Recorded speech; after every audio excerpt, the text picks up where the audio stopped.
All right, tonight we have Jeremy Affeldt in the studio. First of all, thanks for joining us and thanks for taking the time to come down and visit with us. Yeah, no problem. I'm looking forward to the conversation. Off season, how's that going for you?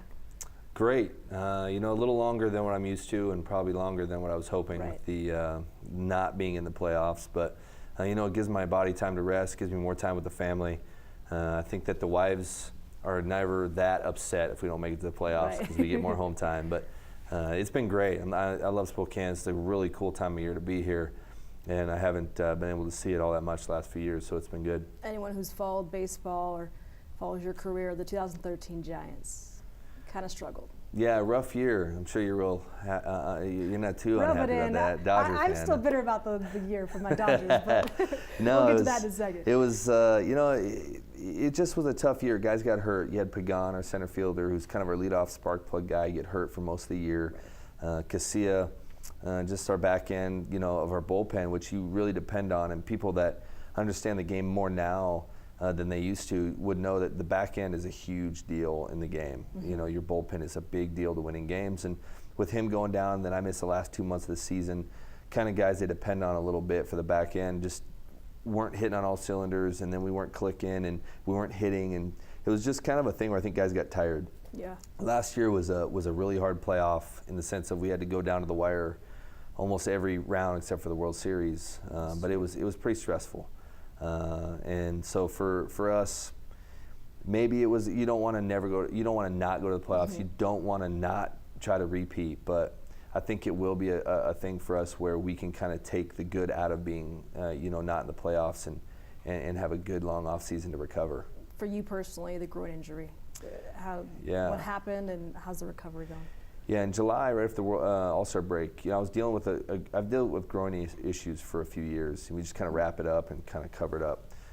But this fall right before the All-Star break, I was dealing with some groin pain, trying to pitch through it, hoping the 4-day break would give me some recovery, and it didn't. My first appearance back, I ended up popping it, and what we found after 2 months of rehab.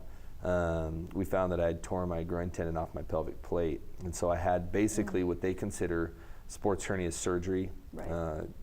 And sports hernia is not really a real thing. It's just something they have to say to kind of name it. But they basically did the surgery that would help me recover, and they found I'm never going to have stabilizing muscles that are going to help me pitch if I don't get this surgically fixed. Right. And so I did it, and it was excruciatingly painful for a couple days after the surgery.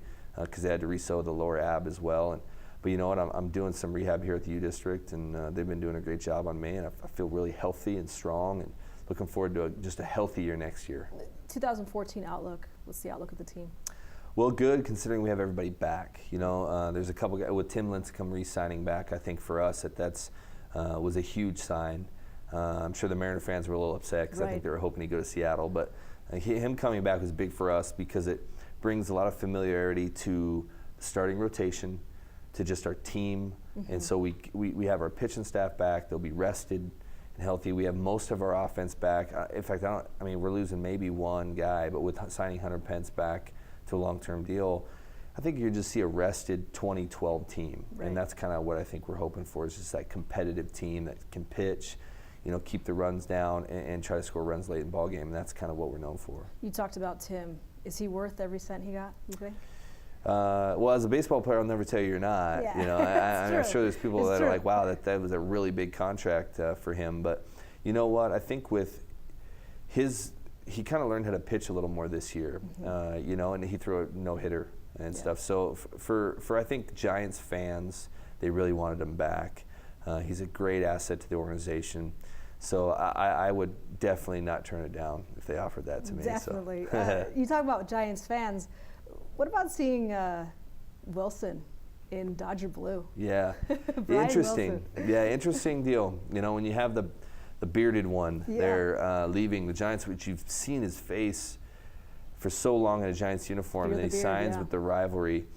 For us, it wasn't that big of a deal because you as a player who's injured, him coming back off an injury, he has to go with the options that are given to him. And I think the Giants were kind of in on it, but I think the Dodgers gave him his best opportunity, and he made a good call. He signed with a good team that went to the playoffs. Hopefully he was hoping to get another World Series.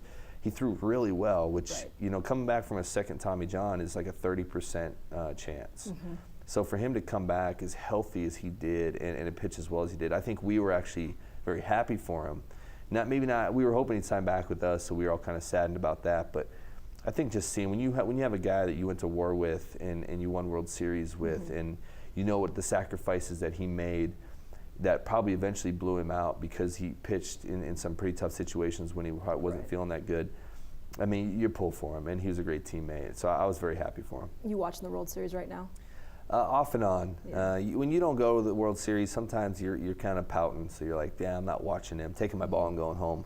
That's me right now. Yeah, you just don't want to watch it, you know. But, you know, I'll watch it from time to time. The game's on. I'm just doing other things. I got 3 young boys, so they're running around the house pretty good. But, you know, I'll keep an eye on it. I've got some good friends on both teams. And so, you know, either way, I'll be happy for whatever team because I know I've got some guys that I pull for during the year anyway on both those teams. Of course, you were just at a Pirate Night for Whitworth, and they announced that Generation Alive is teaming up with Whitworth. And what's going on with that partnership? Well, one thing that Generation Alive has done the last couple of years is we've developed a program to feed the hunger. We used to call it Feed the Hunger, but we've changed it to Something to Eat. And what we've done is we go in and we try to attack poverty.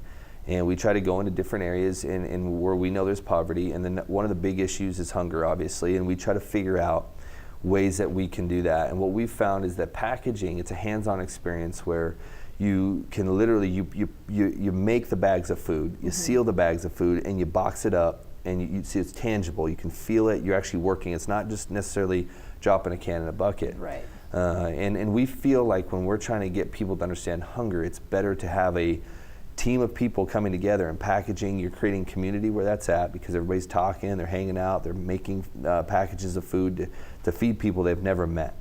And we used to do it overseas, and we still do.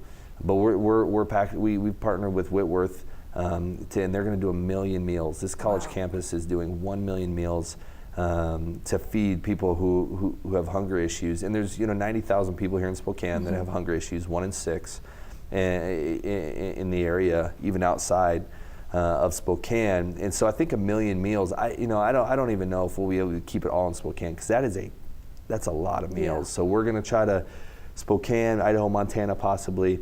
But just to know that a university is on board with us in wanting to attack poverty and getting their kids ready to understand what it means to love your neighbor as yourself, and getting them to understand that what you do for people that have needs when you don't, and they might know people that do as well, or maybe they grew up with needs.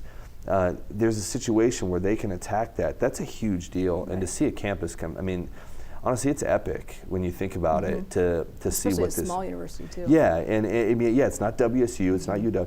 This is a college campus where the president, Beck Taylor, called me, and he said, I want to do 1 million meals, and I was almost drove off the road actually when I was hearing the news because I mean that's a lot. Right. And they're ready to do it, man. They're gung ho. We're launching with them on Friday with the students, and we're going to get it ready because they got to raise the money. They're raising, the campus is not paying for it and the students doing it. They want the students to actually raise this money. Wow. And it's 25 cents a meal, so it can be done.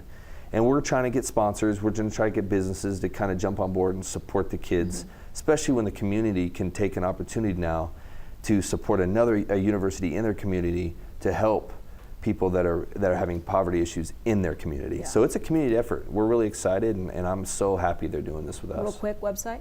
GenerationAlive.org. Right. Is the website, and you can call it, do volunteer stuff, and we do stuff in schools, we do stuff in churches, we do stuff in homes. We had one guy, I think it was his 50th birthday party, his friends come over and they packaged 10,000 meals for his birthday party. So it's a really cool opportunity. But the universities have really jumped on board with this, and we're really excited what's happening with Generation Alive in Spokane. Awesome stuff, Jeremy. Thank you for stopping by. Yeah, absolutely. And get healthy. Yeah, exactly. Thank you very Thanks. much. Don't go anywhere. More to come after the break.